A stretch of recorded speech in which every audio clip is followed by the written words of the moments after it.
kuja polisi akatuambia huyo akasema tusifanye na yeye tutembee tu since ni walking distance like from here to where we are. Akaniambia tuende tukibaini kule kitu kula. Sasa tukipita tulikuwa tunakunywa simu. Polisi akatuambia eti mimi hata ndio tuingie kwa police station. Tuingie kwa police station. Mwenye alikuwa akatuambia mmekuja pale mambo tuingie. I think tulikuwa tunafikiria sisi tutulize kwa sasa. Mkono kunywa uji kidogo ya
So akainsist afunge, mimi nikamwambia hapana, hii hata mimi mwenyewe hata kuguza damu ya mtu haki, si ndio?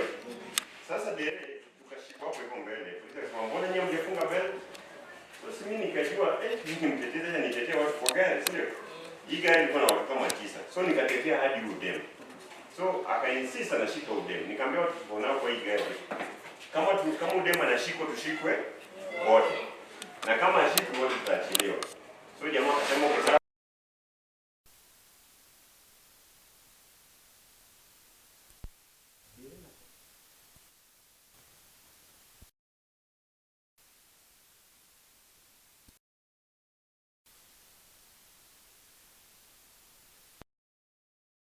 tumilokoseni kapana na mwenda wazimu. Alikuwa ameshikwa sijui like how many hours before. Hii sasa enough umeingia watu wawili pekee tu wako ile gari.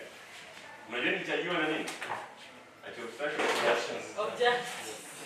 Mwenye nilikuwa natetea sasa hata unapata unaambia sasa wewe umejiingiza hapa. Nasema hapana, kulikuwa na hivi na hivi na hivi.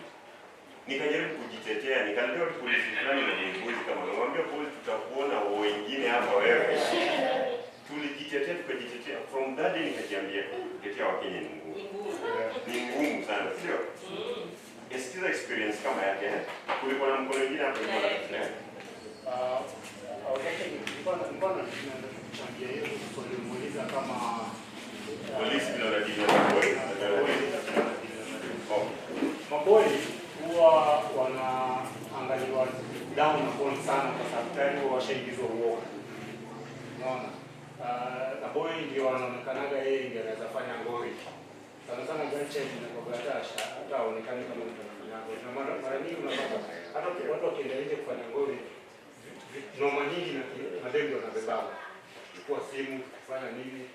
Kama hizo pesa tumeiba tunapatia madendo wanatembea. Wao hata wasachiwi. Hata ukiingia mahali kusearch, madendo wasachiwi sana vile tunachagua sasa. So it's likely kwa sababu boy child tayari huwa the modern day boy child has been subjected to a lot of discrimination. Yeah, amewekwa kwenye mahali yenyewe he is supposed to fend for himself. Hakuna si kama vile mimi nyuma wakati nikiwa chipukizi tulikuwa hata tunangoja Christmas ifike ndio tubalie nguo mpya. Sasa hizi boy child sasa hizi hata ana ile sababu yake ana atajua Christmas imefika. Lazima yeye ajitafutie. Unaona? So kwa mfano kwa sababu kuna hiyo you looking for your dad ama wazazi wa kupanga. Unaona? Lakini sisi unaacha ujipange kivyako. So hata wewe you fail into that because ulitetea watu ndio lakini hiyo shauri yako. We didn't tell you. I don't want to no, I mean that's the reality of the ground.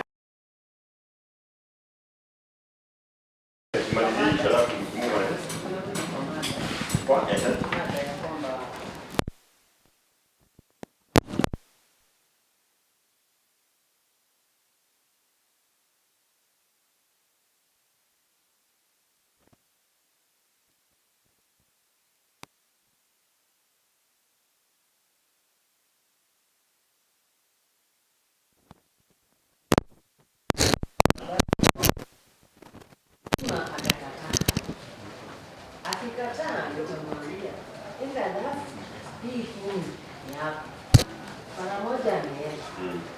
So nitamtuma leo aende nipe. Nitamtuma kesho aende. Siwe ingine atamtuma.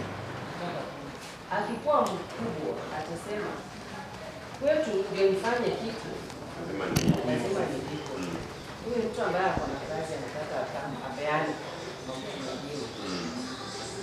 Kwanza so corruption inaanza about sisi kukosa kujitetea kwa gari. Arudi kwa yule mwenye anasema barabara. Ukiwa na barabara ambazo zinapitika vizuri na zina like Thika Road hizo mabarabara ziko jinsi jamii haifanyiki sana. Tunaingiana kwa hizo magari tukisinyana kwa sababu gari nyingine ndio ikuje.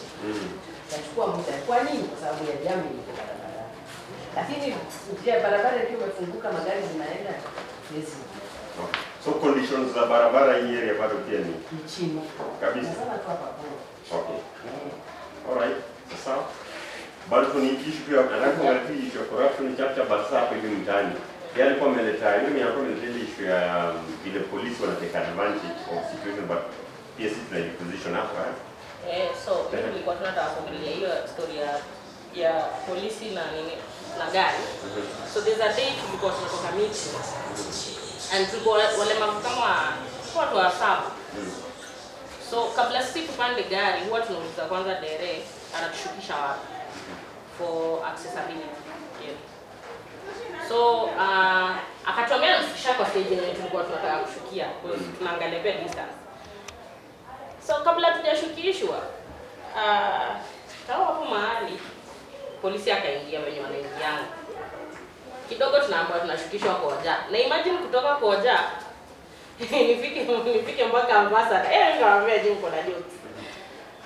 Tukaambiwa hii gari imeshashikwa. Kumbuka tulikuwa watu wa saba.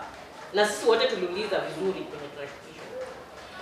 So sisi wote tu hivyo wa saba tulishuka na tulikuwa na besti yangu mwingine hapo kwa wheelchair. Tulishuka tu hivyo. Huyo wheelchair ndo tulimwambia baki. Tukaenda kuuliza huyo polisi mbona ameshika gari. Ana reason. So akasema ati hii gari lazima iende station. Tukamwambia ni sawa. Tuambie reason ya kupeleka station kwa sababu sisi tulikuwa tunafaa kushukishwa penye tunaenda. Akasema tisijua alishukisha mtu kwa bypass. Ndio kwa maana alishika. Tukamwambia wewe mwenye alishukishwa kwa bypass alikuwa amepitishwa na ni deaf. So nani alisahau huyo anaitwa nani? Conductor. Alikuwa amesahau kwenye ameambiwa kwa sababu conductor mgani anajua sign language. Si wengi. So tukamwambia alikuwa deaf na tulikuwa na yeye. So tuliona amepitishwa ndo tukaambia huo dereva wasimame ashuke asiende mbali sana na stage yake. That is why alishukishwa. And as persons with disability we have a right and we are allowed ushukishwe mahali penye ni accessible kwako. Huo polisi akaona tuko wengi na tunaongea kuhusu tulimwambia tutarudi tu kwa gari tupeleke station na gari ila shida. So akaona tuko tunaongea sana na tuko wengi. Akasema dereva tupeleke na tukamwambia bado kama utatupeleka utushukishe na bado huwashike tutaenda kwetu, tutaenda kwa hiyo station yenye utakuwa. Ndio tuambie vizuri kwa nini unashika gari. Unless wewe mwenyewe uko na law yako na kuna different law yenye iko. So aliamua tu kushuka akaacha tukapeleka. So again I think mapolisi pia wanachukulianga tu advantage ya hiyo uoga ya madereva. Sawa. Let's come back about kwa bado issue ya corruption hapo mtaani na affect aje. Corruption, kuna mtu anafanya mambo ya corruption na jobs, corruption na nini? Kuna vile corruption ina affect our daily lives ama is okay. Hiyo ndio sasa ile economy. Hiyo ni tamu sana tunapiga ni sawa. Saizi hapa tu mtaani kwa jani na watu hapa mtaani vijana wanatafuta job. Even if you're skilled, even if you're sound, so then kuna degree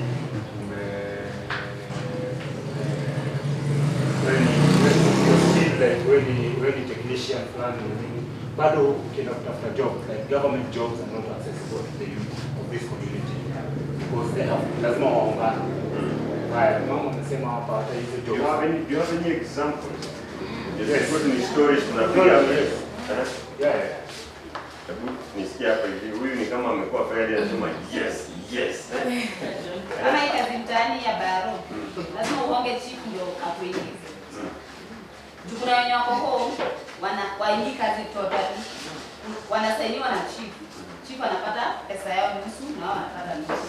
Sasa wewe uko jobless ukienda kuulizia unaambia lazima utume ndio kuandikisha kazi. Lazima ulete maji ndio upate kazi. Ndio kuandikisha pesa. Na unatafuta kazi ndio upate pesa lakini lazima ulete pesa ukatafute pesa. Okay, sawa? Same tu na hiyo kazi mtaani. Unapata wengine wanatolewa polisi. Unapata kazi lazima tunatolewa polisi. Kama polisi ambao wanatolewa polisi, unaambiwa mama dago, ndio huku na mkutoa pesa wa mama kwenye na kampeni. Sasa hiyo ndio kampeni ama wewe ndio yuko side yake unaboelewa. So maisha unakuwa na control kwa kitu. Wanaingiza kitu kwa ndani.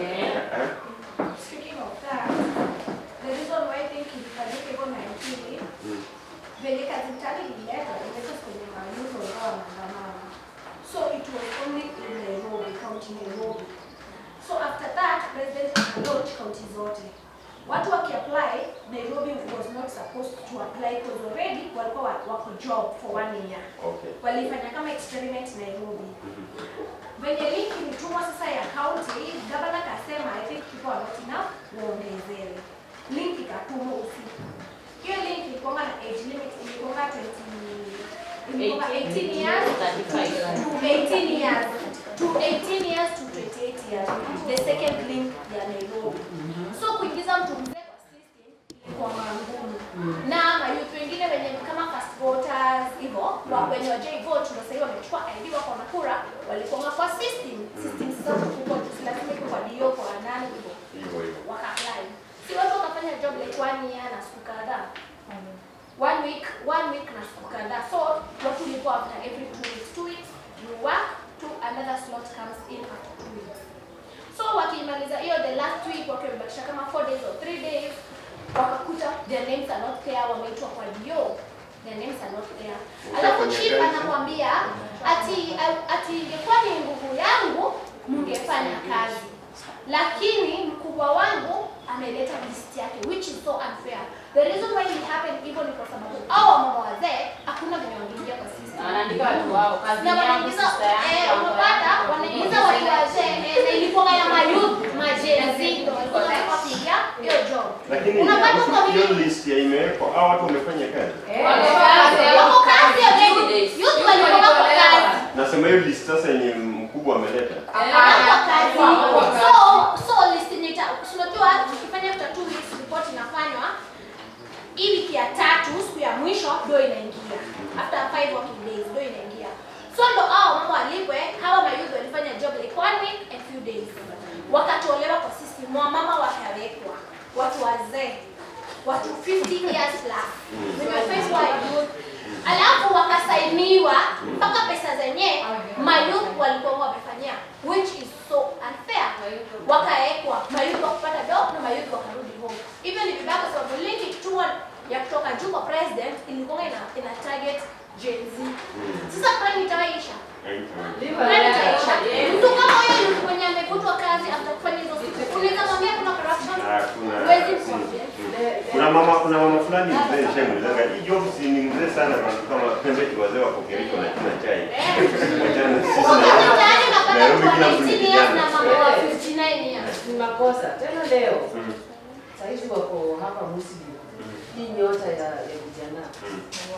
Leo ni wamama tu wakubwa. My age mates. Wametumiwa message. Waende hapa Muslim Primary. Waende kutrainiwa nyota.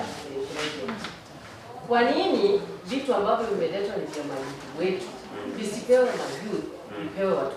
Alafu biba wanachoma, wanataka kufanya nini? Alafu kitu tunataka hiyo ati nilisikia uchungu sana. Vijana wanaachishwa kazi ati watu wazima wapewe wafanye ati kwa sababu ni campaigners wa mtu au rama wanatambuliwa kwa siasa. Okay. Sisi hawa tu campaigners tunafaa tulete youth, not us. Let us do what we need to us. What belongs to the youth.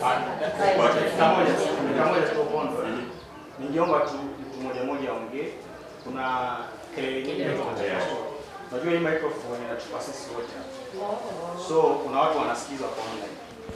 So mwenye anaongea tu mmoja. Kama kuna point nyosha mkono hapo hapa kwa ajili yako.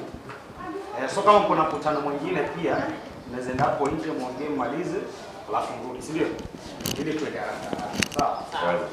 Okay, sawa. Umaliza? Nimaliza tu kwa kusema kitu ambacho kimetengewa vijana, acha kibaki kuwa cha vijana. Isipatikane watu wazima, yani wenye wako above that age bracket wameingia ndani. Kwa sababu sisi hawa tu ndio bado tutalia kesho tumeibiwa.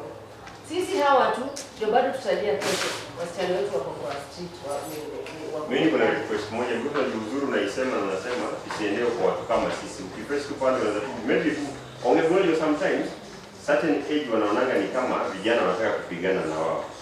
just same statement, can you just tell them at least zenye za vijana maybe zibaki zikuwe za vijana?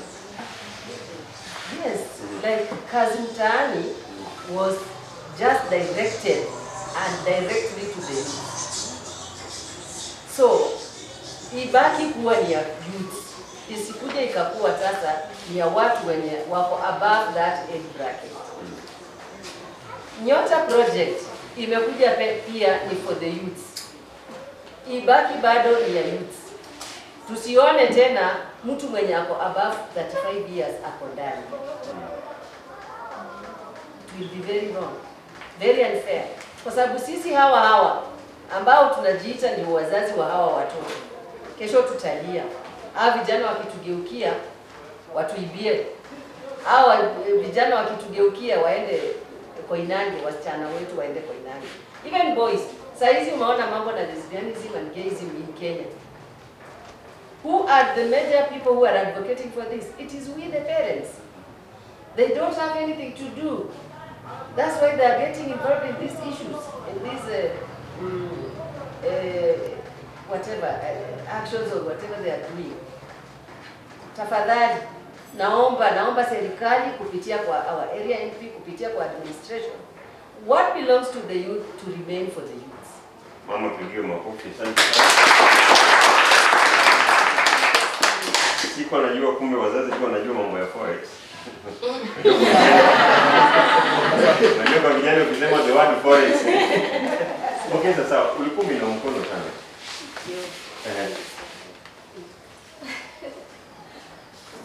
Kwa hiyo pati ya kiongelea mambo ya kazi corruption kwa kazi hapa hivi ndani. Na tunaleta conversation home hapa, ndio? Sasa mimi bibi yangu mimi najua corruption. Yaani sisi wenyewe ndio tunafanyaje? Tuna neglect. Inafika point sisi wenyewe tuna neglect rights zetu. Kitu ya kwanza tukiongelea hiyo story ya Kazi Mtaani. Kazi Mtaani imeleta big part juu ndio vijana wanakuja wanafanya like hizi stuff mingi huko nje. Ni juu ya Kazi Mtaani venye historia ya Mama Dagoka kwanza kutoa watu like corruption iko hivyo. Na sasa tukitaka corruption iishe like tunafaa tuanze sisi wenyewe. Wewe mwenyewe unajua mimi siwezi kupea do. Maybe kama umeshikwa na karau siwezi kupea do. Na siku hizi historia ya makarau kushika mambo imekuwa mingi. Unapata karau boya anapata mtu apate boya kuna nati, ako na meno. Wanajua tu ni gaidi. Leo ni lifestyle yako. Wewe usikuwa like ati juu kuna nati na meno wewe ni gaidi. Unashika for no reason. No. Na obvious ukienda stage hauwezi toka bure. Lazima utatoa tu. Na sasa ndio huyo kuja mshike, mimi umemshika hapo na service zake. Siku hizo watu kija ni my young family members.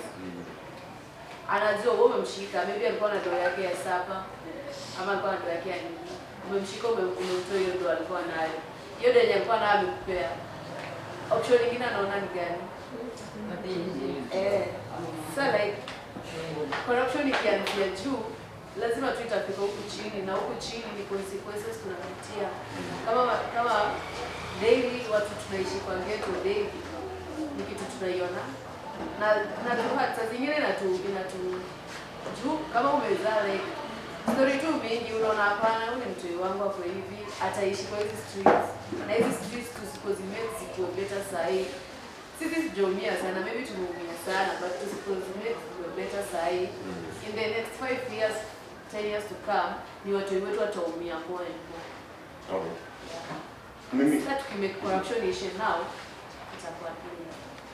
Sisi hapa ndani tunaelewana vizuri, but for the sake of watu na wote, tunajua unaweza sikia tu ukiwa na meno wewe ni jambazi, what do you mean? Maybe tuambie tu. Maybe kama wewe kuna wote, ndio sisi tunaelewana nini unamaanisha. Maybe waambie tu what does that mean? Yeah, as in ukiwa na meno ya silver. Ya ukiweka silver uweke red. Ukiwa na matatu. Ukizi watu tumeingilia mambo ile. Tuko tu mingi. Sasa umechomeka mdomo like macho ziko red wanasema hey, ungaidi. Yeah. Okay. Asante for that clarity. Watu wanaanza kutoa meno ndio wasishike na polisi. At least nataka watu na watch pia wajue kuna watu wengine hii side nyingine. Hii side iko active sana. Hii side hapa okay kuna mkono pale. alikuwa mambo Mike kwanza then ikuje kwa. So me personally, corruption really affects a lot. Like hizo mambo za grade, I just wanted to ask, kama kuna grade, what's in to for? But then nimekuwa na grade kasoma. I went to Kenya School of Secrets, nikaambiwa huwezi soma hapa kama uko na magrade kwa kichwa. Sasa sijui grade ndio zinasoma ama ni akili. So another thing is, me personally, simona bado I'm still young. Yes. So, nimeingia kwa hii panel ya kusoma, though I'm not saying the school that nafunza. So I went there to do an attachment as an attachee, a trainer. So there's this man, and he deputy. Sasa mtu anakuambia, come to my office in the evening, and mimi niko kwa Sondako, tuna practicing here for most of the time. So I was told to go there to his office tuongee. Mimi nikakataa. So I was supposed to, tulikuwa some few girls in that school wenye tulienda pale kama trainers. So I'm the only one. Hii corruption inanipa personally. Si naongea but mimi nimenyamaza tu.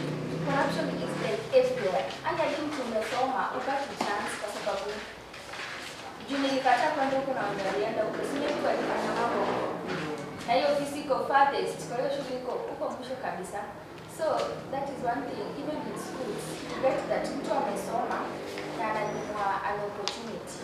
Ndio kulipewa mwenyewe.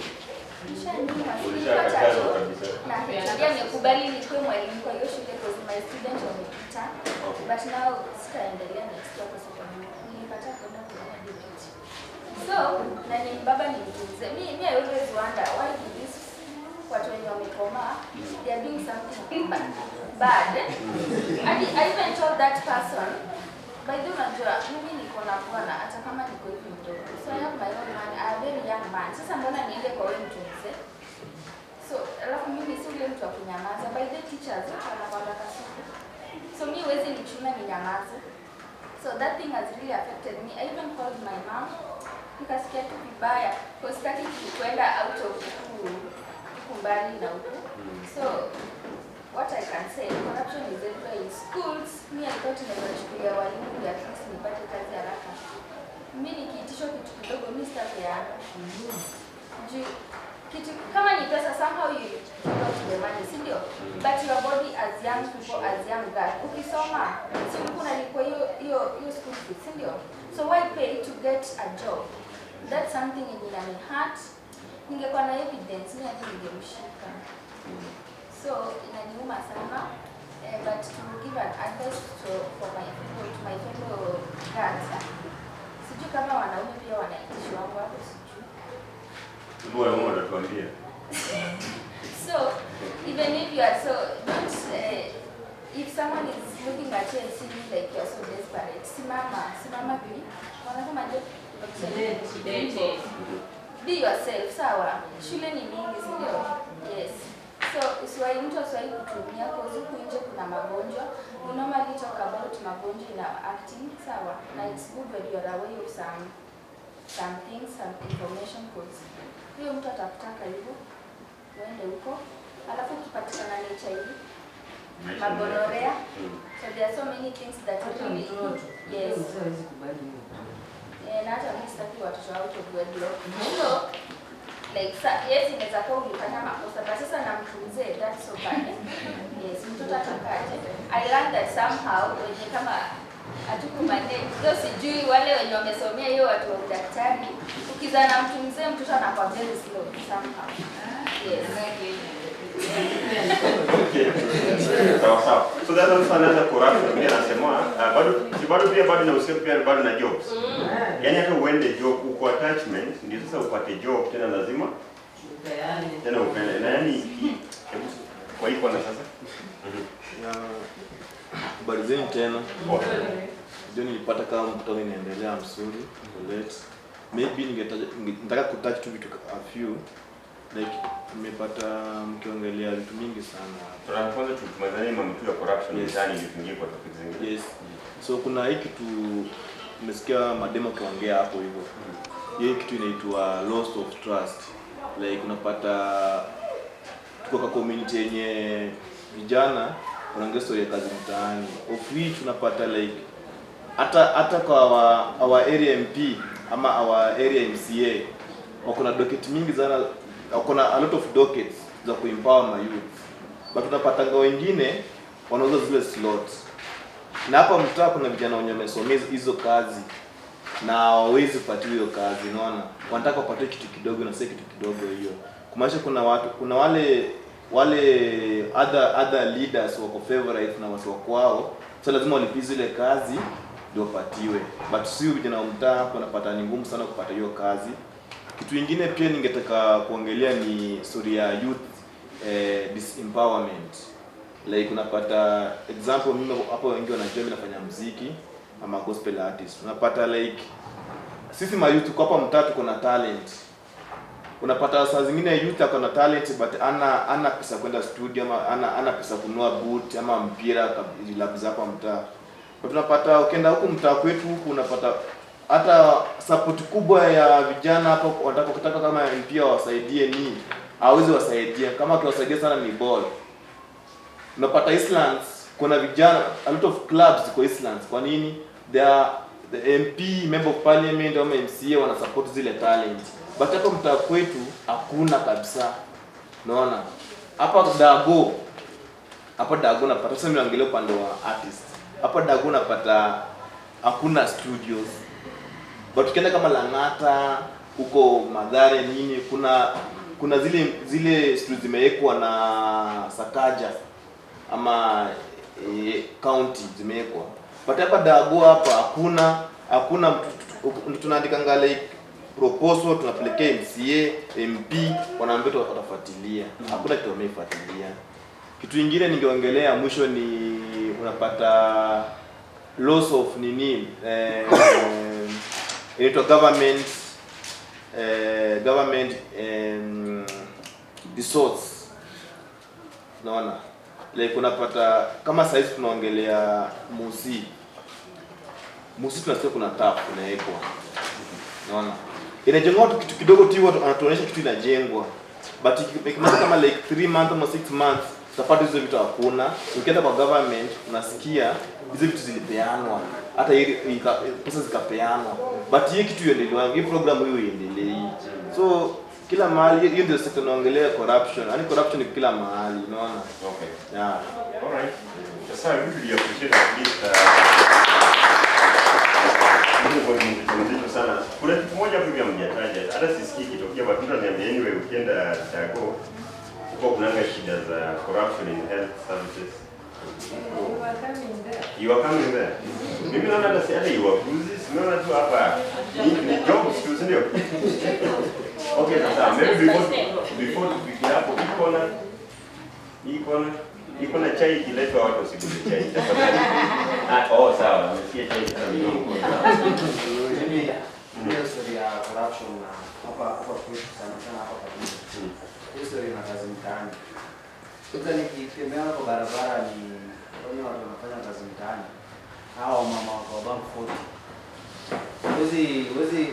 Wezi sikia vibaya tu mama anafanya kazi ama jumu moja older than you ama out of the age bracket kwa ile anafanya kazi.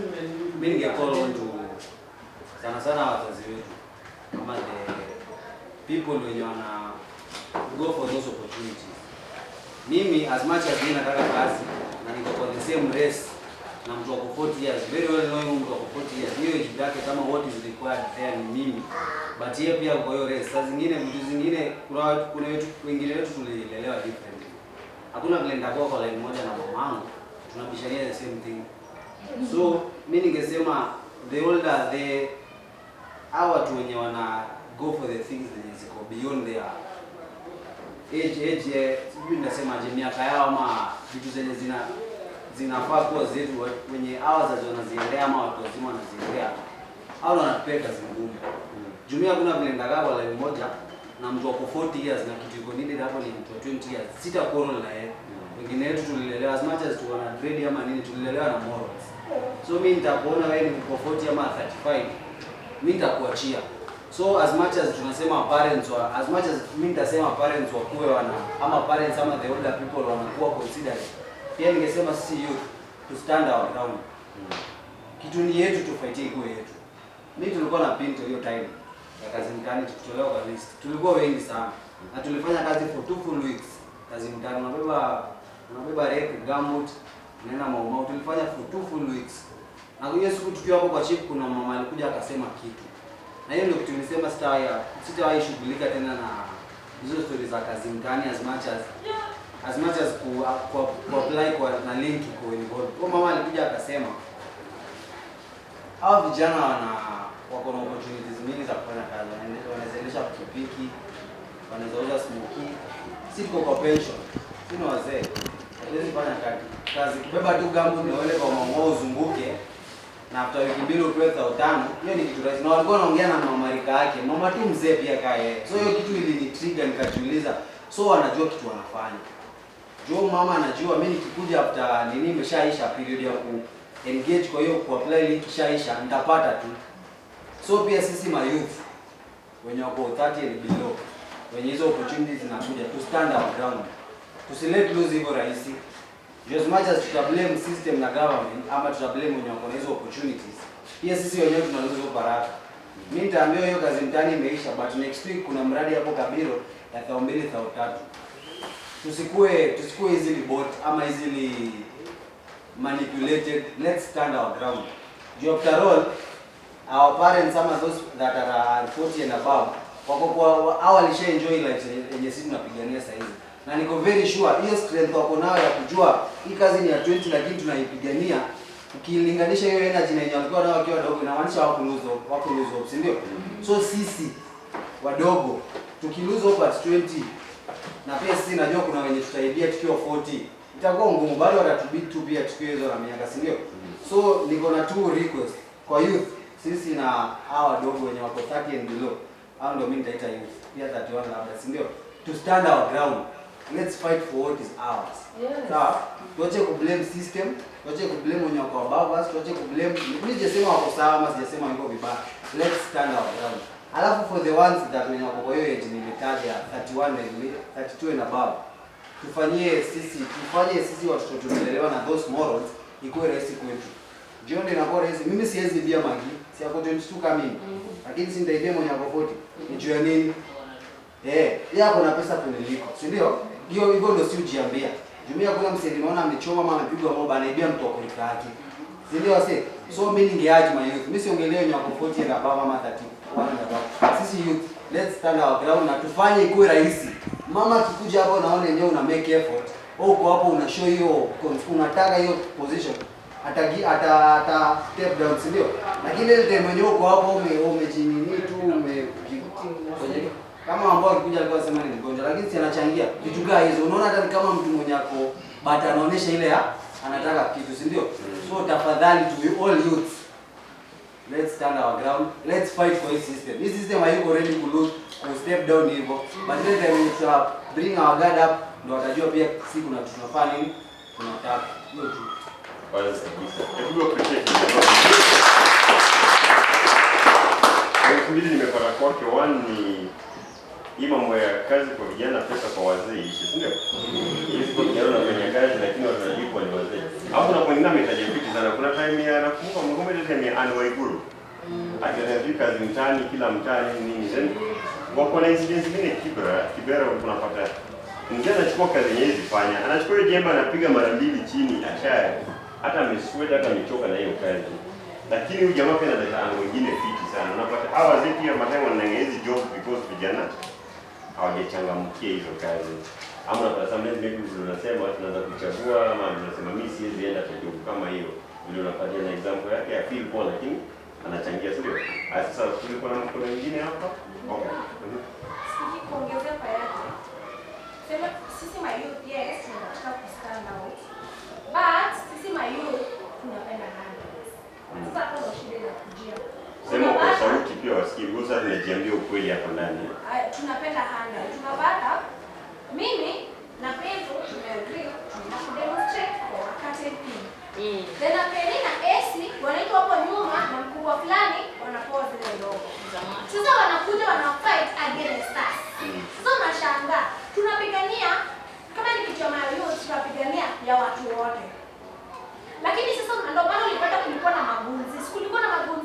Mabuzi walibonga na youth.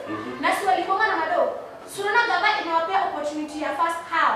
Alafu gava inarudi inasema the same government inasema Gen Z ni watu wako na dogo, ni watu wanatumia iPhones, ni watu wanakuja na Uber street nini. So, Bunzi ndo bado ulikuwa napewa hizo opportunity na government. Si ni youth kama sisi, but si wako against sisi. Sasa hapo ndo shida inakujia. As much as tunaweza kutaka kujipigania kwa mama dago kama ma youth, unapata wamama wako pamoja sana. Kama umadhi akipatana na madhi yangu hata wajuani, wako hapo na the same goal. Ile story watapiga utaamini. Lakini mimi na huyu tukienda tupatane hapo, mimi ninaitwa hapo kama MC wangu nipe 300 na kuwa against huyu, which is very wrong. Mimi naweza sema kama sasa hivi tunaenda election. As much as utakula handout, kula handout ukitumia akili. Sasa hivi tunachagua leaders, tusichague mheshimiwa. Hii mheshimiwa ndio inaleta shida. Anakuchumia anaenda na recover pesa yake huko. Ndio kinatulamba. Ndio maana mama wameingizwa kazi ndani, alafu kwa kazi ndani mayouth wananga breaks. Wanaongea vile wanataka. Kama kwenye mimi niko ni datina mang'aa wako. So unapata mimi siwezi ongelesha huyo mama mbaya. As much as atanibo utapata ameniboni mwagoe. But kuna mwingine kama huyu maybe ataweza. So unapatanga pia NYS wenyewe wanashindwa kucontrol huyo mama. Unapata sisi mayouth tukifanya kazi, mmadha ametulia na kula mahindi na kula mwa. Alafu kuna kijana mmoja mwenye kutuita mbo abonge. Akibonga madhe aongee vibaya.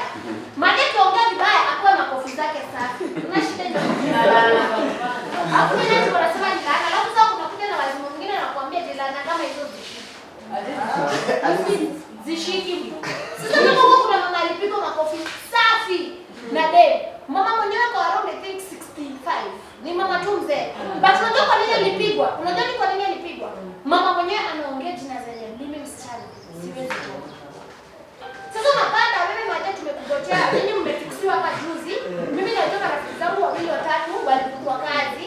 Wewe mmoja hapa umekuja umemeadi kwenu. So unakuja unakata wa kuzikata. Hadi nakwambia leo mseme mama. Mama mimi hakunifix mimi niliapply. Unaona nini vitu kama hivyo?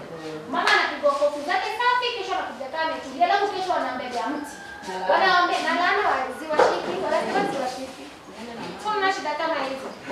As much as tutakula hado 27. Wewe unajua, huyu mtu tulimpea kiti alitufanyia ABCD. Wacha basi tupe mwingine atukue basi. Tuna change, yani tunasafisha mtaa. Sasa ni kusafisha mtaa. Hizo kuzi zote ziende. Mtu ende na kupea handout na kusaidia. Ukumbuke siku yenye ulimpea vote, ukimpea vote alikufanyia nini? Wewe ulimpea vote huko unajua, ukakula 200 yake, ukakula 500 yake. Sasa ukakuwa na msiba hata ya mtaa, mkamreach out aizishika simu. Kukakuwa na opportunities za mayouth aizishika simu. Watu wenye unaona na mabasi ni watu wa ushago.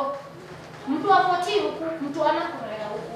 So mtu tukiumia, tunaumia sisi wote juu sisi ndio tuko inta. Sisi ndio tutaosha inta na tusipoiosha tena tutaendelea kukaa na hii situation. Na wenyewe wetu hapa I think tuko na watoto. Kwa hivyo pia watu watapata mtu iko chafu. Hivyo. Hiyo point yake inashikana vizuri sana. Ikiwa Boys akisema to stand up kama vijana tutetee what belongs to us. Problem zetu tukigawa na watu wengine. Nyinyi mpangaji leo tunaamka tunaenda kuandamania tunataka hizi job za vijana ziende vijana ama sasa unapata job zinakuwa kupiga kabio na tunashtuka unaangalia sura zingine unasema hai hawa si watu wengi. So jamaa maybe anatuorganize hapa anasema after hapa tunaenda place fulani. Watano tunaitwa kando. Tunatoa pesa before tujue tumefika pale mbele watu watatu tuteke. Ndio? Let's appreciate the lady vizuri. Niambia kwa corruption kwa health and how is the health a problem in this area? Because ni kama mtu alikuza tu kwa mbali tu. Before nikuje kwako unajua una kabisa kwa hiyo space ndio. Okay, you are coming help support someone up in there. Are we really affected by this problem with I problem? So nasema first of all ni story na mental health. Unakuta mental health kwa facility yetu ya Rizuta unakuta counselor anakuja mara 2 kwa wiki. Unaona? Hiyo mara 2 kwa wiki unakuta akikuja mara 2 kufika saa 8. Hayuko naona. So alafu ukienda hapo hivyo kusaidika ni ngumu. Unaona? Sasa anaweza kusikiza alafu aende. Alafu Unaona? So hiyo inakuwa Sasa nashangaa hii story kuna anakusikiza tu na saa zingine aingia hata. Unaona? So hiyo ni challenge kwa nini? Unakuta most of the youths wanafikiriwa na mental health, ndio? Alafu ukienda kwa huko kwa ofisi wanasema inawaka. Nairobi inawaka. Inawaka. Haiwaka. Ndio wanasema hizo services. Wewe ukienda kuzia kwa hakuna services. Umeona? Sio kitu inatupea challenge sana kwa sababu sisi tunataka sikiwa inawaka, wacha tupate wasio kuwa naenda huko azini kuwe busy. Hiyo ofisi wacha hiyo kama hiyo council kuwe busy, sio anakuja mahali kwa hiyo. Akuwe day mwana ndio at least. Alafu friendly services. Hizo place na basi hizo friendly services kwa sikuwe active. Si kuwe tu kwa ofisi inawaka. Jua kuna huko ukiangalia kama saa hii ukiangalia kwa hizi Gatina dispensary na Reluda dispensary center unakuta wase wengi sasa hivi kuna historia ya Gloria na syphilis. Unaona?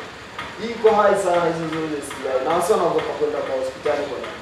Utapata hapo ni mkoa hata siku yako. Unaona? So ukianza kuambia nilichomeka. Yai. Na labda ni jirani ya mama. Ai, ndio umeanza bana. Unaona guys. So unakuta wase wanachukua short kwa tunaendea dawa za Masai nini kama hizo. Haisi. Hizi vitu kama kuna friendly services. Wote waweke kimse kitatuelewa hapo, kimse kidu wa empower hapo. Kuna wasiku wamesomea, unaona? Wamesomea hizo. Ukienda kwa play unaambiwa 5 years experience. Wewe unatoa watu kutoka chini. Unaona? Hizi vitu zinatoa kwa mbaya. So hizo za kakao waliniwa come through kwa hizi prestige kwa wakam chini wache hizi story za ofisi. Sawa, tukishikilia kwa hivyo kwa Kabiro, how many public health facilities can you access from this place? There is about accessible. Gatina na okay, do you believe that mental health is a crisis among young people? Okay, that's a very is enough. Let me just see by show one. Is mental health a problem in Kenya? Okay, in your area, it is a problem. Yes. But do you think government in Yonanga has a problem? No. Do you think like the government on any mental health is a problem that needs to be addressed? No. Because yeye anasema usi kama hiyo enda huyo unamuita nani? Kwa kansela na kamara mbili wiki na baisa nane Hayuko. Ashaenda. Na hata problem ni anaweza kuja na sikiza story zako na kwambia iko sawa. Nishasikiza sasa nane siku nyingine, right? Okay, nataka mtu mwenye sijasikia sauti yake hapa na mimi mkono. Okay.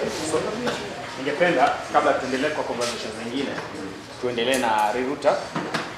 Hiyo ndio nataka kujua. So make sure unaongelea hiyo hospitali kama kuna challenge nyingine ndio tuendelee na hiyo hospitali kama kuna any challenge tuzungumzie. Sawa. Haya, sasa so tunaguzia tu hapo hivyo to be specific ituamerei ni mental health na tunaangalia how is it dealt with in this area. Wachana story za Mombasa na Rift Valley ni hapa na kila kitu ndio. Haya, mambo ya kuja kwako kidogo. Wewe unajua kuna very strong point for a reason because na wakati wanataka kusikiza. Haya, tusikize kwanza. Kwa hiyo alafu nikuje kwako, ndio another hand hapa, then nikuje kwako then ndio kama. Mimi nataka kuongelea kuhusu youth friendly. Sometimes back, I think about 3 or 4 years back, tulipewa container na tukaipeleka Riruta. Mimi na Kasebu tulikuwa tunafanya hivi. Tulikula na tulikuwa na ofisi mbili na tulikuwa tunaenda 3 times a week kuona venye youth friendly. Kwa hiyo ilikuwa inafaa kwenda na youth first, hapo tulikuwa tunapewa stipend hata si ya maana. Kama youth alikuwa anafaa akuje apate youth for desk, wewe usimsaidie, akuambie anataka services gani, umuitie mtu juu kwenda na kupanga live ilikuwa shida. After mimi na Kasembe tumeretire, youth friendly ikaisha na offices zikaanza kutumiwa other things. Because I can remember at that time tulikuwa mpaka TV. Sina vitu kadhaa za kutuma mayouth wakikuja wasiweke because we even requested for a pool na tulikuwa na basket pitch. Basket pitch ikatolewa venye maternity ilitengenezwa which is fine. Kulikuwa na hiyo ya basket ya hiyo. Kulikuwa na hiyo. So after mimi na Kasembe tumetoka kwa facility tuachie other young youth. Sijui venye kuliendelea youth friendly, but we had youth friendly huku ndio ilikuwa ya kwanza before ipelekwe Waithaka. Na hapo unajua kwa youth friendly point ametaja ya maana ni there's need to unaona kwa ukienda kuhudumia upate face inaweza kuelewa. Kulikuwa. So mlikuwa na services kama hizo. Yes. Hiyo ndio ilikuwa the reason why youth friendly ilipelekwa Rivuta. Okay. So tulisoma for a curtain of time, alafu tukaambiwa tuitishe the things we need. Okay. We didn't want to use their space, so tulipewa container. Alafu tukapewa screen, ilikuwa na screen na nini kaseme. Na hiyo kitu ya pool. Alafu tukaambiwa at least mara 3 ama nasimamia atakuwa hapo akuwe ni mdogo kijana. So mimi na tulikuwa tunaenda shift, mimi nikienda leo yana na kesho mimi nikienda hivyo. Sasa youth akikaa na mayouth walikuwa wanakuja kusema nataka kwenda HIV, inakuwa hata aizipanga line. Just zingine unaendanga unapanga line unaona hapa noma, sina hiyo time. So youth friendly ilikuanga mayouth wafanyiwe access ya haraka na wakubali kupimwa HIV. Hapo tulikuwa tunawapea condoms, tulikuwa tunaongea kuhusu family planning, abortions, wasifanye abortion, vitu kama hizo zilikuwa, na kulikuwa na counselor. So after hapo I don't know what happened, but tulikuwa na office, but nikienda hapo sasa hivi sio nani office inatumika na other things. Imegeuka, so it means that it is not even something that wanapatia like priority sio. Okay, sawa kwa hapa. I think pia point ni unapata government yetu ina depend sana na madonors. Okay. Kama iko nafanya ilikuwa project yangu. Wakati ndio iliisha, si imeisha hivyo sasa. So unakuta government I think haina priority ya story budgeting. I think they are not giving priority. Wajua priority wangekuwa wanaendelea. Because kama donor amekuja hapa ameenda, hiyo kitu haikuisha, inafaa iendelee. Sijui kama wanapita hapa hiyo hii kitu ya community. So government inafaa pia ikono. I think pia county government watu wa pia wanashughulika na mambo za hospitali. I think tukifanya hizo budget cycle inafaa ikue. Kama ile MCA ama Ministry of Health inafaa bado consider hizo vitu. Si ati mradi kisha ofisi zinafungwa wasi wameenda hizo vitu. Another very good point to make because kuna vitu mob zinazoshonga na donors but zina benefit community, but government nayo kibudget haiwekani kwa budget zake. Amref wakitoka kama I think MSF nakumbuka MSF ilikonga adini kwa mitamo sana vile wale kula watu Kenya mwana vitu vile zimekwanga mahouse mob zilikama zika collapse na nini na nini, na walitoka boti mambo ya friendly kitu moja na ninai sana I think story nishakiusta no bish changu kuna time fulani nina kubai CD kwa pharmacy. Sawa. Mwenye nilipatana naye sasa ni bishi ya buda. Na nilikuwa najua vizuri nataka kukua faida. Na hiyo tunaniambia ukianza hii maneno sasa utaikuwa faida.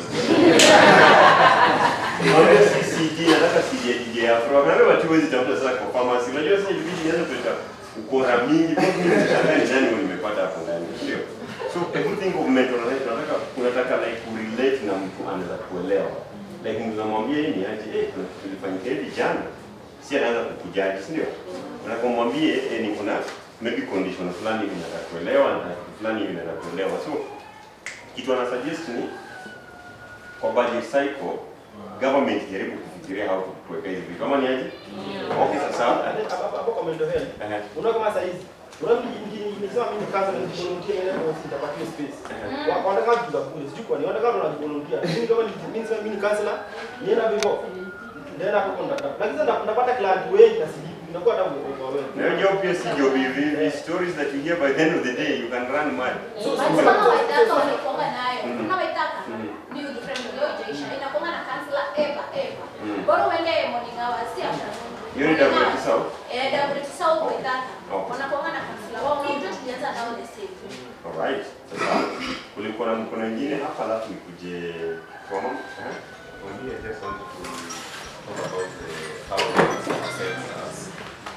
How health affects us. Mimi natoka Saidi na South.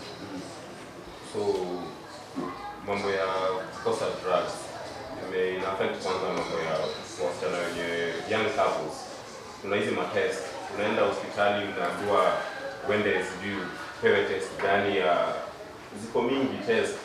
Na kumbe unaona hapa kwa hiyo hospitali kuna lab, unaona ina function but wanakuambia uende hapo nje kwa sababu hiyo lab pia iko hapo nje ni yao.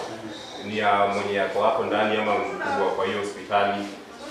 So So kuna hii kingine alisema mambo wanatoka saa 8 kwa sababu wako na clinics zao tena places zingine. So unaenda kwa hospitali unapata hakuna hao madaktari ama anaharakisha sana.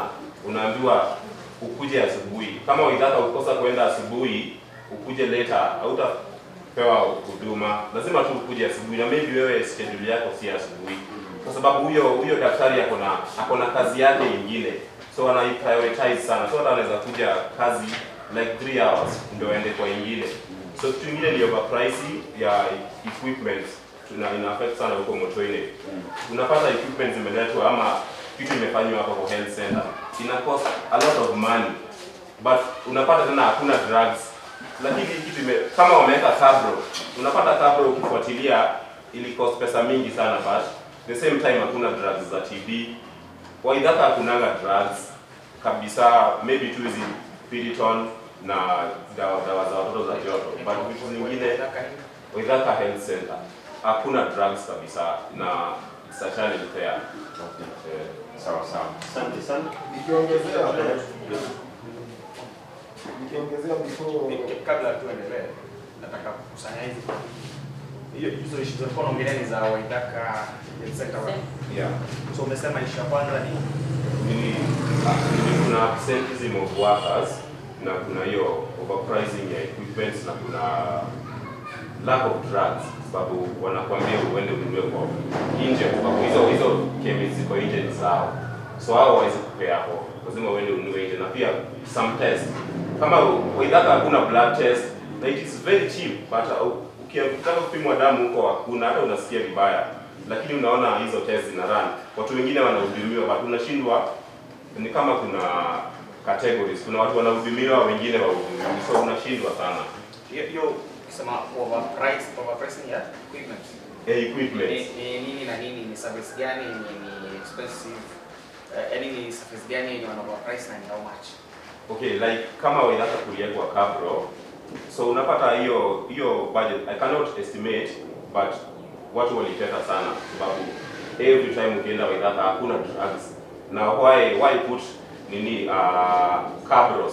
Tena kuna kuanga na hospitali choo imekaa hapo since wakati wa Uhuru Kenyatta. Ilijengwa but imekuanga tu hapo. Kama umeenda Waidhaka tunaenda kujifinya kwa choo fulani hapo nyuma. Kuna choo ilijengwa but imekuanga tu hapo, it's good condition but imekuanga tu hapo. Sio walikuwa wanataka nani afungue. So imekuanga tu hapo na watu wanaumia. Choo imetengenezwa lakini haitumiki. Imetengenezwa lakini haitumiki. So watu wanatumia hapo.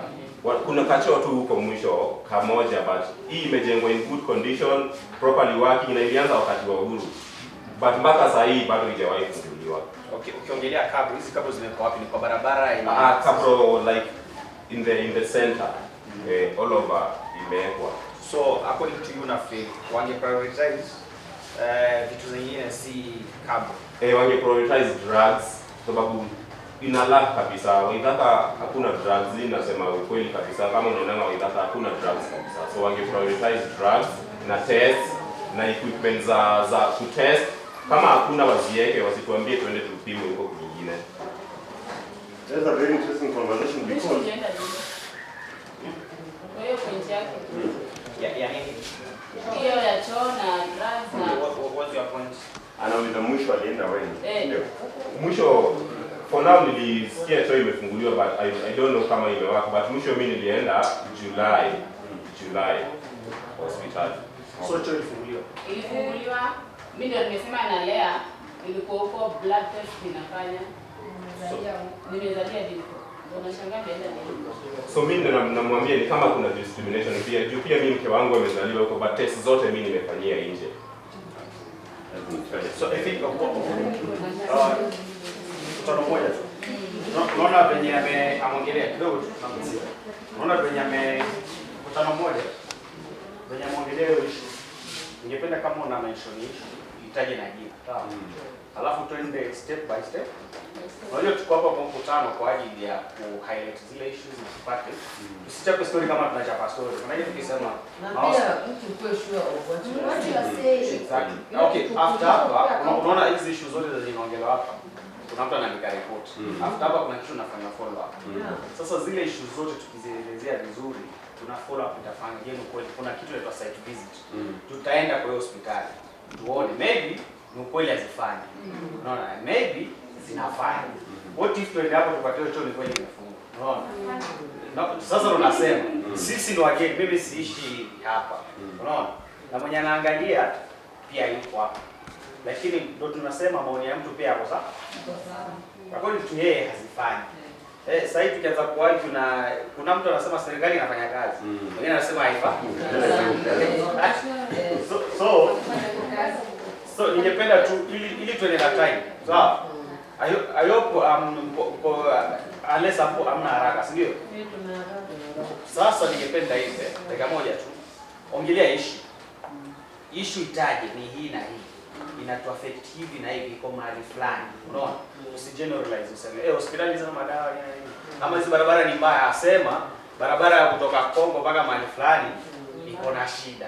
Unaona? Kama kuna information kuhusu labda ilibudgetiwa, wewe sema ilibudgetiwa kiasi. Sawa. I think according to Ndio sawa. Okay. I think point kuna jaribu kutaja hapo pia ni because these are stories that tumesikiza in different places. Ndio.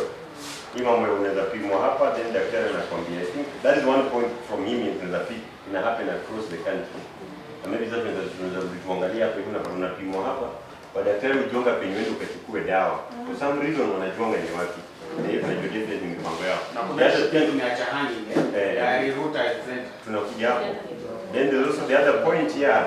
So many facilities in Kenya natanga imejengwa poa, but ndani service sasa cannot compare to so maybe ni vile kuleta like cables umetengenezwa na nini. So tukimaliza hizi point kwa zimetajwa tanga.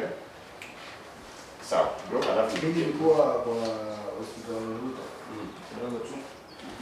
Ni hapo hivyo ni Ruta hii ni Ruta sasa inapaona na mambo mingi sana. Unacheki time, unajua ugonjwa ni hiyo ni kitu emergency. Unakupatanga tu kama ujui ndio hujatarajia. So unakuta unaenda kitu kama saa 8.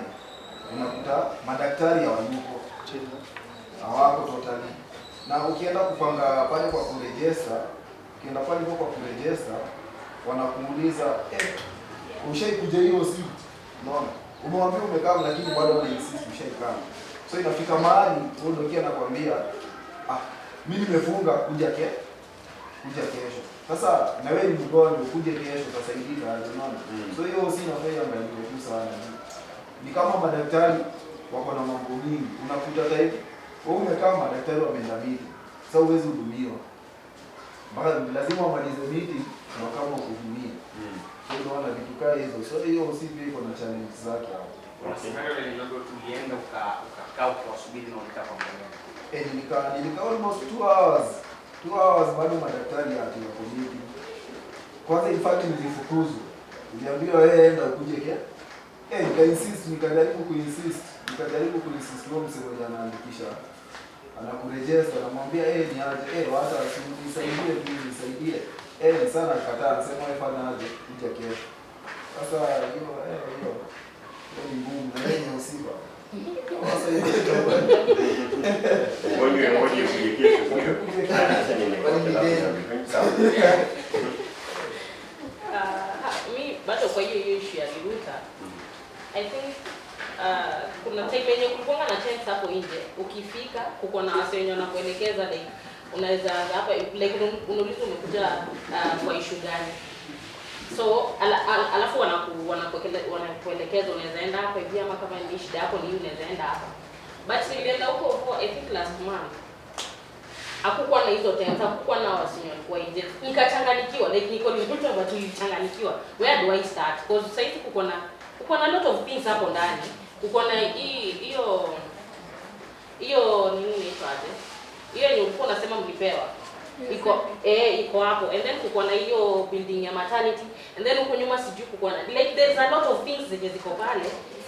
It is so confusing. It is not something that you can just and for us persons with disability, these small things that watu wanaonekana ni normal, at times for us it is so confusing. Because us it will be very easy and simple for us ukipata kama kuko na penye pameandikwa like this is where you can go from the entrance. But now it is so confusing. I went there and I was so lost. Nikaona acha tu. I just left. Nikatafuta tu kwenda kutafuta services nje. Place yenye itakuwa ni accessible for me. And on that note, your story ya youth friendly, tukienda tulifanya public participation ile ya CIDP, and it was so insisted there like unafaa kuwa na hiyo allocation ya budgeting yenye inawekwa kwa hiyo youth friendly. And then tukakuja kwa ADP, still we insisted. I think kulikuwa tuka insist. But sasa nini wakirudisha for review unapata vitu zenye mlikuwa mmesuggest zote haziko kwa hiyo reviews yenye imeletwa. You know, kuna time hadi tulikasirika tukatokanga hiyo public participation because the things that we had said hakuna yenye imerudishwa. Unaona? So I think pia government inafaa kusisitiza na kuunderstand issues za watu wa hiyo area rather than how wanaweka vitu zao. Because huku hivi chini tukiweka kwa ADP ama kwa CIDP vitu zenye sisi tunaona ni first priority, au wana prioritize vitu zenye ni priority kwao. Unaona? So yeah, I think issue hiyo ya Riruta Health Center iko tu na confusion mingi kwangu mimi kama chichi na nini ya disability. And also kwa hiyo ADP na CIDP we had said at least kukuwe na place ya therapy for persons with disability wenye wanahitaji therapy, wenye wanafanya physical therapy na hizo, na haijai kuwa. So yeah. Ndiye wapi? Ndiye hapa. Saseni Poa sana. Hiyo issue ya Mere aliingia vizuri akakuta kuna confusion. One hiyo confusion ilitoka sababu madaktari kitu ya kwanza wamegoma. Okay. Kitu ya pili, ukiingia entrance ya Riruta kwa gate kuna kuanga na CHP ameallocatiwa hapo kukaa. Yeye kitu ya kwanza ukiingia anachukua details zako, anakuuliza umekuja kukitiwa nini. After that anakutuma next uende, kama umekuja family planning anakuambia kwenye family planning yenyewe, kama umekuja nini anakuambia, lakini kutoka kukue na madaktari wamegoma. So naona vitu kama hizo mimi nitaenda kuandikisha mtu hata atibiwa. Na huu venye alisema alikuwa ameulizwa umekuja kutibiwa huku, ni kwa sababu kitu ya kwanza saizi kutoka SHA iletwe, hakuna government hospital unakubaliwa kutibiwa kabla hujarejesta SHA. Na SHA kurejesta haulipi anything. Bora umedai hiyo namba, hakuna kitu unalipa. Kenye unalipa ni shifu, lakini SHA ulipi anything. Saizi government hospital yote lazima uweze tibiwa bila SHA. Jiyo ndio inasaidia hospitali kugrow. Okay. Ushikilie tu hapo hivyo kidogo tu hapo hivyo. Hapa hivi nani ashitumia SHA? Okay, nani ajitumia hata jui anasikia tu story tu hata jui na ndio wapi. Okay, sawa. Kwa watu wametumia kaja si maybe experience kidogo tu au okay, hiyo sasa nani kama imeletea. Okay, weka kamera hapo. Okay, so mimi niliambia SHA nitatibiwa private hospital inaitwa Eagles. So nimeenda na mtoto walikuwa wananipromote dawa kila kitu. So like hapo sijailipia anything but Eagles wanatibia for free. Kabisa. Kabisa dawa, everything test. Even nilikuwa nimeenda huko mimi kwa mgonjwa, test it was free. Na dawa nikapatia, they were very expensive but still nilipatia dawa for free. Okay, sasa. Very interesting, Sure. Okay, weka microphone pale. Weka kamera pale. Okay, to be honest, plus nitaongelea Riruta because I get treated at Riruta. My wife gave delivered at Riruta. Actually, the boy is 2 months now. Na ni kila kitu ilichukuliwa na SHA. Except for the youth center na time ya madaktari, hiyo time ya receive watu reception. Niliuliza, I took liberty na nikawauliza kwa nini naona mnarudisha watu wengine na ni saa 8. Huyu jamaa aliniambia kwa reception, akaniambia unajua mara nyingi huwa tukishachukua watu hapa kwa reception sisi line inabaki ikiwa kubwa kwa kwenda kuona consultation. ama kwa wherever sasa the services you want. You see, so it forces them to go slow on receiving new patients at the reception hapo kwa register SHA na nini, so that because they close at 5. They're supposed to close at 5 or latest 6. So wakiendelea kuchukua watu mpaka hiyo tuseme ya afternoon hours aliniambia, inamaanisha madaktari watatoka hapo saa 2, saa 3. Na that particular government facility is supposed to start closing office except for the maternity wing, which is 24 hours. Hizi zingine by 5 wameanza close. So that's the reason why probably wana inconvenience watu wengine like him. Wakikuja saa 8 inabidi either ngoje sana ama, and then of late wamekuwa na migomo mingi because of lack of payment from county government. The doctors and the workers there when you work under county. Let me ask something. Yes. I like view na less because unaangalia from the doctors and these health workers as human beings, ndio? Yes. But then you tunaangalia patients pia wako na people who are affected. If you propose a solution, how do we deal with such an issue? Issue ya madaktari maybe ni wachache, time yao ya kuwork na kila kitu. You know, good question. They are elevated that hospital to a level 3. Okay. Level 4, sorry. Now, being after level to level 4, it is actually supposed to go 24 hours now. So they are supposed to add more doctors. They are supposed to now add, because medication, kuna mimi dawa zangu sijaikosa za diabetic, sijaikosa dawa na sijaikosa test zote ni but that inconvenience of work on a woman in a time of closing. No, it's not about them being human beings. Maybe I came out not correctly, but you cannot turn away somebody you see just because you're supposed to close at 5. No, diligence inamaanisha itabidi ujitume extra. No, that's the reason why I had to ask that question. Why do you return people? Because maybe we don't want to kuja na ni first aid training. So by the time atoke hapa nje kwa facility nyingine, kwa sababu matibabu yake ni ya dharura, unajua makosa itakuwa ni yenu. No. So I was like kind of also giving them a point. I don't know if they took it and all that, but their maternity side and all that is working well. Their counseling side is hakuna. Physiotherapy they don't have. Yes. All right. Sawa sawa.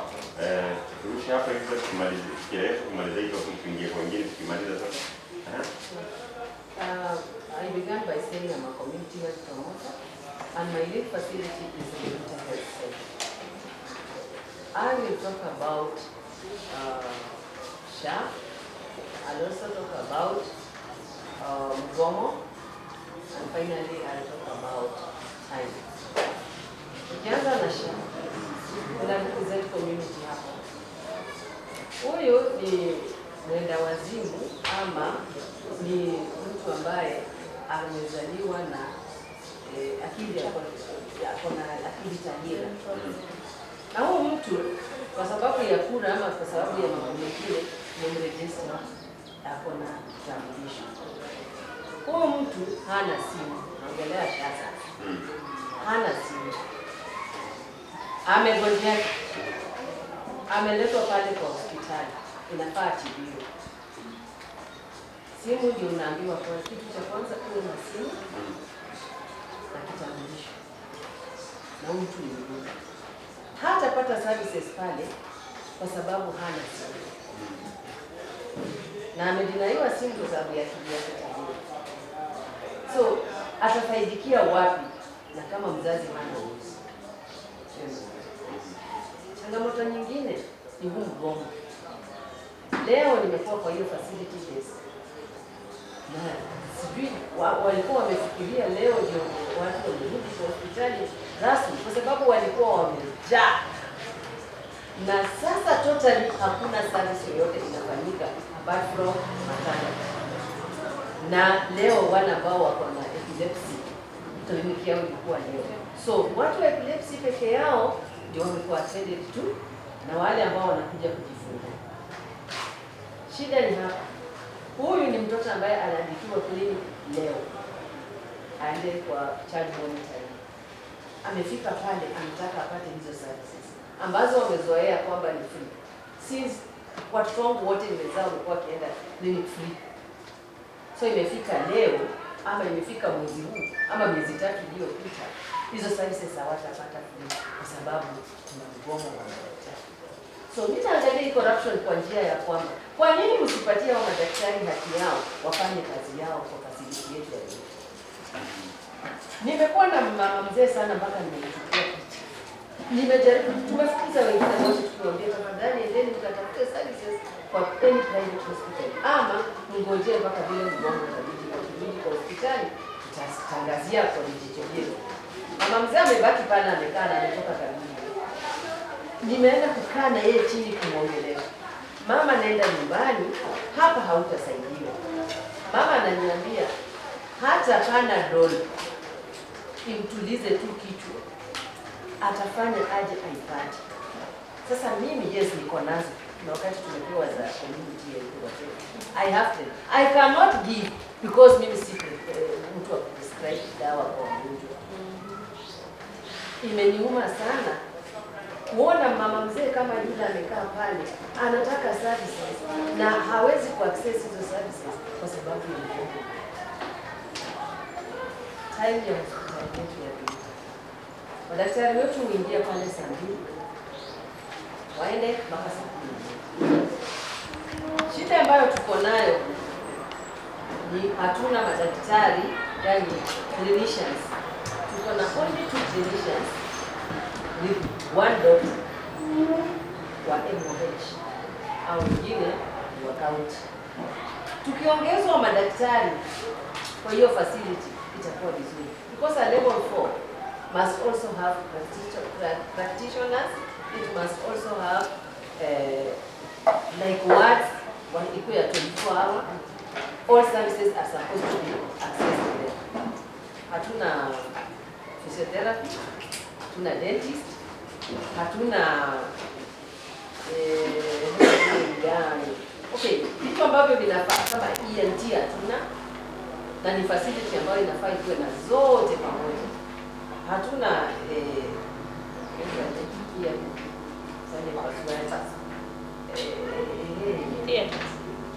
theater, hatuna theater.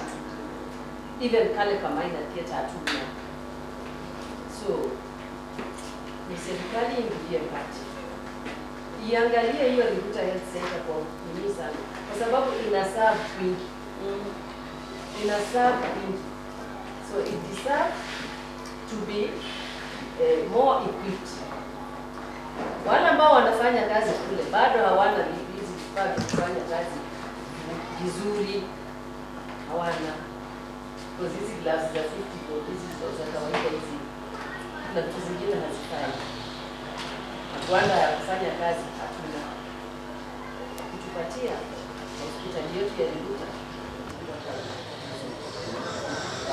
So first and foremost, shari angaliwe. Kuna even our young mothers, adolescent mothers, wanakuja hapo na watoto ni wagonjwa. Wanashindwa kutibiwa kwa sababu mtoto hana kitambulisho, hana simu na amezaa kuwa na 16. Hiyo shari angalia hiyo maneno, na pia serikali angalia hao watu kama wamesaidika hadi kwa jamii. Okay, sawa. Let's appreciate kwa hapo hivyo. Asante sana. Kuna any other burning issue kwa yenu? Okay, kuna point kuna maybe kwangu nataka kuraise point nyingine hapo, kama unapata msema hao ya mother ama hao wasichana wadogo hao wenzao kama hawana ID, maybe mtu mwenye amewapatia huyo mtu bwana haki ama mtu kama kuna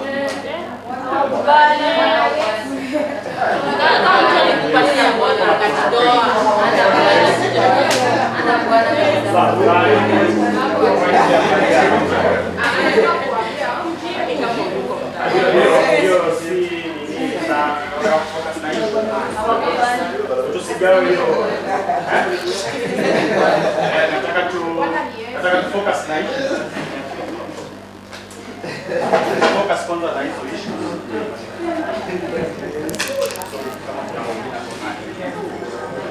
So mambo ya Ruta tumemalizana naye.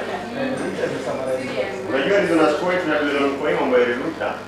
These are an institution that tunaweza toka hapa baadaye na tuseme look, tumeambiwa hii na hii, kweli mnatuambia drugs ziko, ukiweza nini, hii department inafanya ama ifanye. Hiyo ndio sababu lazima hata pia ameinsist sana. Because it is easy to follow up because you random kwa barabara, ndio? Kuna moja nimesahau critical. Okay. About mental. Hapa tu ukitaka kwenda kwa mwalimu. Kijana amemgonga mama na belt. Huyu mtu amepata mtu wa kansa. Sidhani kama anafanya kwa sababu ameua na akaenda missing na akapigia wenye msichana akamwambia kujieni mzigo yenu ni malizana naye. Huyu ni mtu ambaye akili yake haifanya vizuri. Angepata mtu wa kumwongelesha angefanya kitu alichotenda. So hiyo mambo ya youth friendly pale, ninaomba kama tunaweza kuwa na mtu wa kuileta na alete na mtu wa kufacilitate counseling, tutafurahi. Okay. Sawa. So hapa hivi nasema mambo ya ruka tuna clear.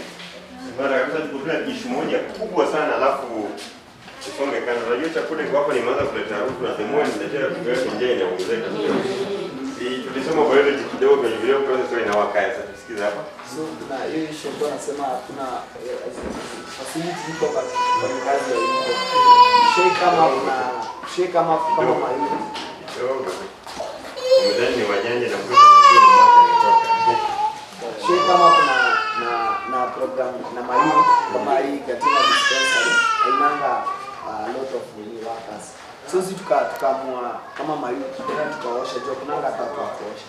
So tuliamua Saturday azifunguliane. So tulieshongo kama siku kama mbili. Umeona? Naona bado hiyo ni tunatu affect bado ni initiative ya sisi wenyewe kuamua kufanya. So naweza sema bado hiyo ni kitu poa kama kuna tukaa hizo our area ni MP ama MCA ako willing to support.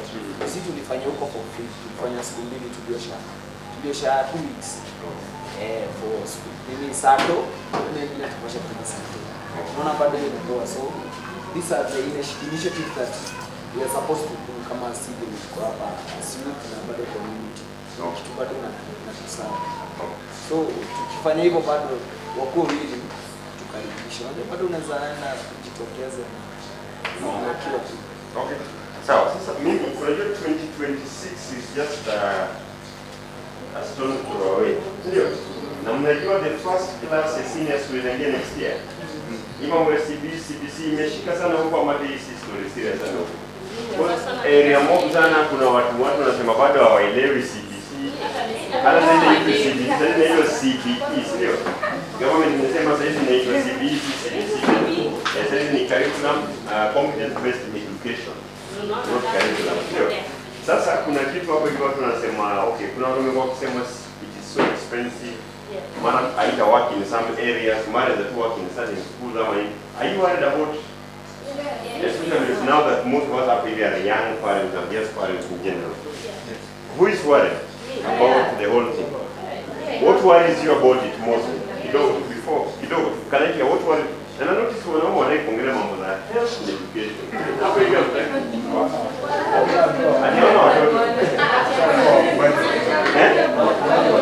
unasikia vitu mnaambiwa? Hamna watoto na mkileta watoto pia mkubali hao. Hiyo ndio shida kubwa.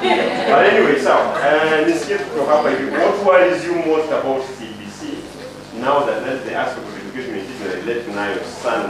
Yes, atakona? Wewe tunaenda na nyuma kidogo. Okay, sawa. Mimi kama ya mara iko hivi. Hizi DC ni challenge juu. Ya kwanza mtoto atakuja na homa. Sisi tunakumbuka zile tempo. Tunakuwa kwa anapea homa, anapea page. Anakuambia ufanye kitu fulani. Azif mama tupige mama zako hapo. Sasa hiyo amekuja na umwake posha hiyo ya posha alikachi. Akishaanza kuambia ashamaliza homa.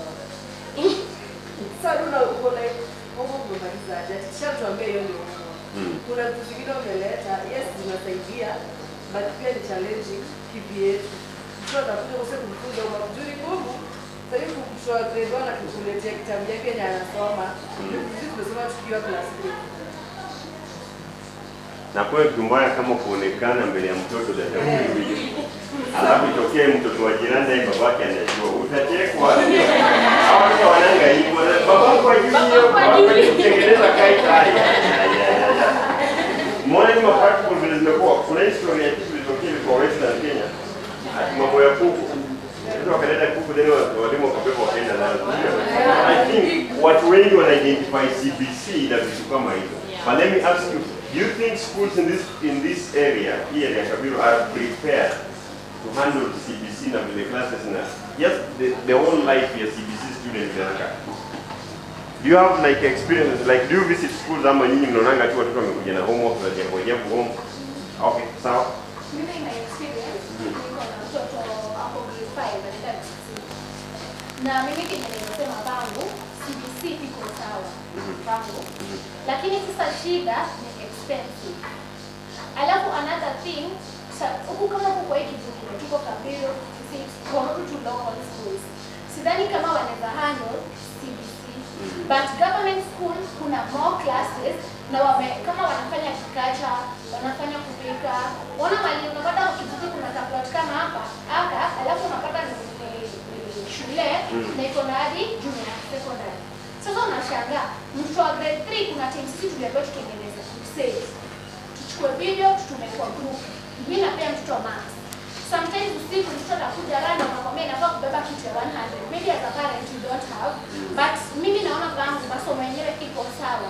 Ni venye tu they need prepare us and it's expensive. Can you what makes it expensive? What do you think is expensive? It's expensive kwa sababu wanafanya more of practical. So kuproduce hizo vitu ni challenge na lazima mtoto aende nayo kwa sababu inampea ndio inampea max. Alafu anakuja na kwamba kama kuna kemisi kuwa nilikuwa hafu. Mtoto wangu kafundishwa homa na shisha yake venye anajua mtoto wangu akaenda around la kitu. Sana kali shisha yake taruze vitani. Unaona pombe tena.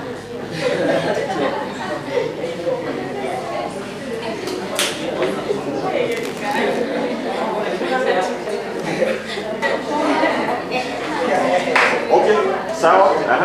Pole lakini sikusikiza kwa mwisho, but I hope umeelewana.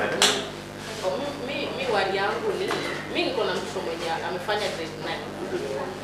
But I don't really understand from up grade 9 now what is the like mimi saizi niko tu nangojea next year niambiwe what's the way forward.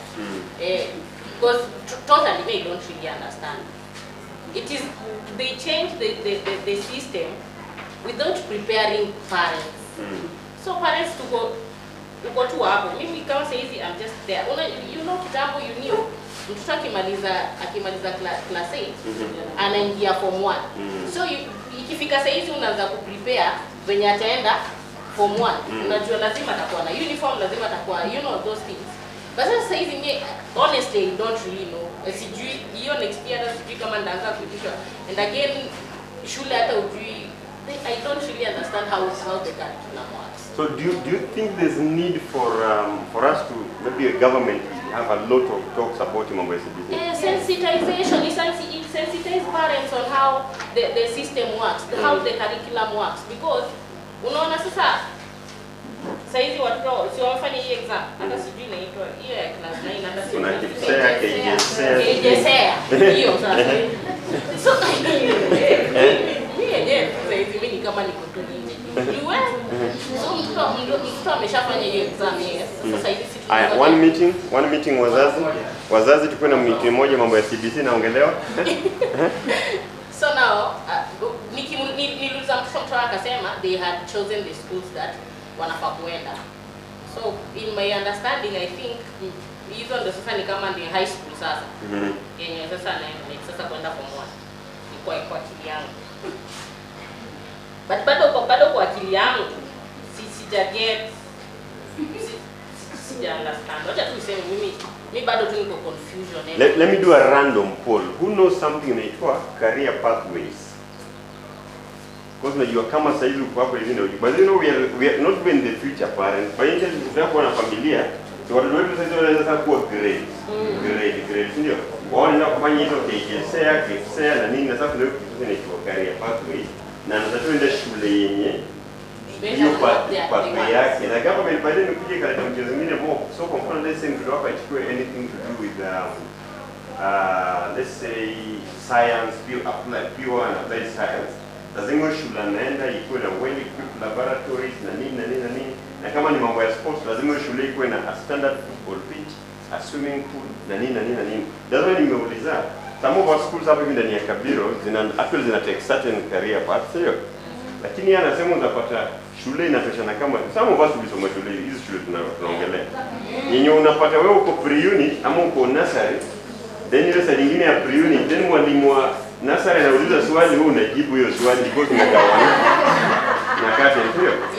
Most of us tumesoma zile shule za this year ni kinyozi, next year ni butchery, next year ni so unajiuliza, do you think we are prepared enough, maybe even as Kenyans, even for, do we understand it? Not more. Ameongelea mambo ya being expensive, so then sasa tunampigia na ongea mambo yake vile Kenyans bado hawaelewi, yes no? I talk about requirements. Mimi mzazi ambaye si kusoma. Mimi requirement ya mtoto wa grade 2. Oh, kidogo umependa. Okay, sawa. Requirement ya grade 2. Inasema nipatie huyu mtoto luminous paper. Luminous? Nani anajua luminous paper ni nini? Na mtoto wa grade 2. Nirudi nimpatie water paint na brushes. Nirudi nimpatie liquid hand wash 500 ml. Grade 2. I'm talking about requirement ya grade 2. Nimpatie glue stick. Alafu nimpatie golden bears. Alafu ameweka into quote must have.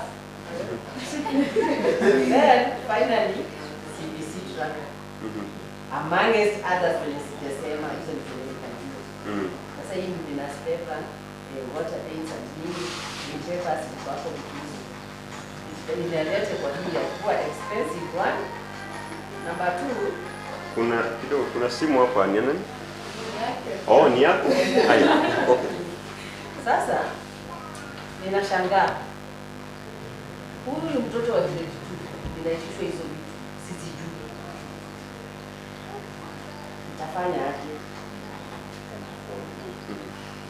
Nitafanya aje? Hiyo ni one. Number 2. Wale walimu ambao wako kwa mashule. Majority ni wale ambao walikuwepo wakati wa ile curriculum nyingine. Na ndio bado wako. Hawajakuwa trained kuhandle hawa ambao sasa wana exit kuingia kwa senior school.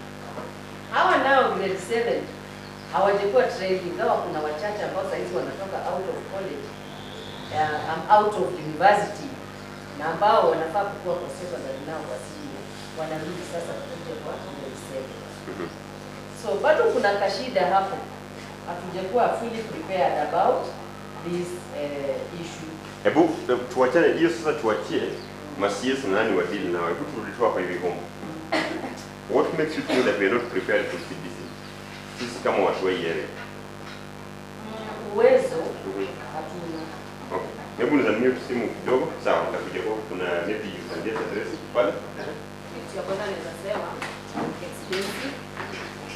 Kitu ya pili facilities. Tulikuwa sasa hivi tukapa ni Nini shule? Yes. So Nini high school? Hii shule ya Oh. Yeah, watoto Okay, sawa. Yeah, so niambia like facility kama hii itakuwa ni hizo ni zote za CBC. So kwanza ni hiyo expensive then facility. Okay. Equipment. Okay, sawa. Any other person? Before Emila, tukiongelea facility. Hii ni private. So tuongelee government. Ni shule gani yenye ya government yenye labda ni CB lakini labda watoto wanasoma kwa shule hapa? Maybe just to clarify things kidogo, this is not a private, this is what we call an informal school. Kuna private, informal, then a public school. Sawa? So wanasema private school ni zile zenye ziko kwa ile uwezo wa kuchukua hata walimu qualified. Informal school ni zile zinapata umemaliza high school mkuja Tunaelewa? Hebu kuja ujaribu hapa. So these ones are categorized hivyo na serikali. Mimi naweza sema kwanza hapo kwa kusema public school, government yetu kusema public school is free. How can it be free yet mimi mzazi sasa inafaa kununulia mtoto wangu vitu za 10,900 in a free education. Na hapo kwa hiyo 10,900 sijaweka remedio, sijaweka tatuit na other small things. Na mimi kuna mtoto mwingine mwenye government anatumia transport. Sasa watasema je ni government ni free education. Free education na ipata maybe nalipa 20,000 hiyo shule. So naona hakuna free education. So watu ondolewa waseme tu affordable schooling. Sasa it's not I see what you did there. I see what you did there. Okay, sawa. Okay. Sawa. Tusikize hapa, tumalizie hii story hapa hivi laini. Mbona chakula inasafiwa na wanajeshi na nyinyi mmekuletewa hapa hiyo. Unaona wanajeshi wanasawa. Haya. Wewe muongee mapema sawa kwani? I think parents are not ready to finance. Apart from these issues are primary. Then you get to that in college. Kuna students wamekuja September shule sio? So when you are about to do the practicals, the students were told wakuja na hizo pampers za watu wakubwa. So due tunafanya practical of home-based care whereby a person is sick. So the students were told when nyumbani mkuje na pampers. You know what they came and said? Wazazi walienda kujaribu kuchukua hizo pampers but I was told they are very expensive. So what I can say pia juu waliamua wafanye hizi vitu tuanzishe hizi maneno za new curriculum. So even the government provide those things because now you get here they are being told not taking any client from you're not supposed to come with a client who's your fellow student. Ni nani utatoa huko nje akuje alale hapo atumvalishe pampers. So they are supposed to walete dummies in schools, yes. Then because of the home-based care, I'm just talking about social work because social work practicality. So like they are telling the students wachange pesa wanunue hiyo dami iko na all parts. Sisi ndio tunaonanga huko nje. All parts. Ndio home-based care is all about taking care of someone who's sick, ndio. So lazima ujue how to handle that person, how to touch that person. So easy to new curriculum somehow ni expensive na pia si kila mtu ako comfortable nayo. Okay. Yes. Alright, sawa. Let's appreciate ourselves vizuri. Just kama we are very serious. I just want to hear a few people. Tell me the craziest thing ushaisikia mzazi wa CBC ameambiwa lete ama ushaona mzazi anafanya ni kujiuliza, hii nayo ni nini swali. Hebu tusikie. Na nataka kusikia moja. Hebu niwe kwa mikono. Okay, sawa tutaanza na. Maana ikuwe chap si stories ndio? Chap kabisa tuanze hapa. Mayai na steel wire. Mayai na wafanyie nini? Sisi watoto waitishwa mayai na steel wire. Okay, hadi cameraman ako na hadi ako na example anataka kupeana yako ni gani? Kuna mtu niliona crazy jana. Mwalimu aliitisha watu ita service. Na wafunze madhara ya bomba.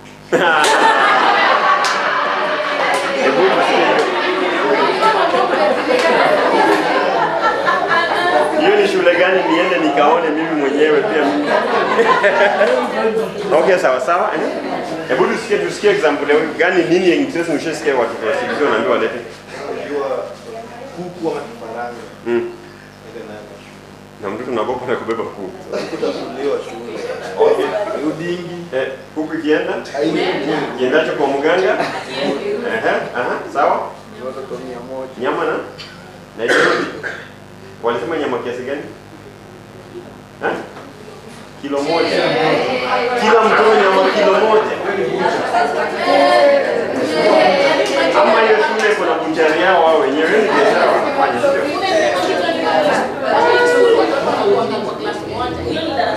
What are you telling to their teacher in school? Sasa tusonga hapa hivi chap. Anyone? Okay, mimi niliona watu wamefunga leo kwa lecture na chapo. Sasa walikuwa wamefika tabaka kwa ati watu wamefunga shule sawa kishukua. Ana exam like nini kwa sababu kwa chapo. So kila mtu analeta chakula. Was it a public school? Yeah. Ilikuwa chapati ngapi shule? Sikuwa mwalimu ni fana, na unataka kutoroka. Ona sikia tumeanza kwa nini. Haya, songa hapa. Okay, pale. Mende. Watoto wanaelewa wanaweza mende. Zile mababu za nyumba. Mende, kunguni. Panya, kunguni. Ukosho hao walimu ndio kujua kweli kuna kaa juu. Unatoa kunguni wapi kuleta. Na ukipata mwalimu anasema nini kuhusu hiyo homo? Okay, sawa. Tusikie iko na. So mende ilikuwa experiment. Atuonyeshe. The three body parts of an insect. Okay, sawa. Hii side hapa. Mama nyinyi ndio kusikia dawa. Na uzi na crochet.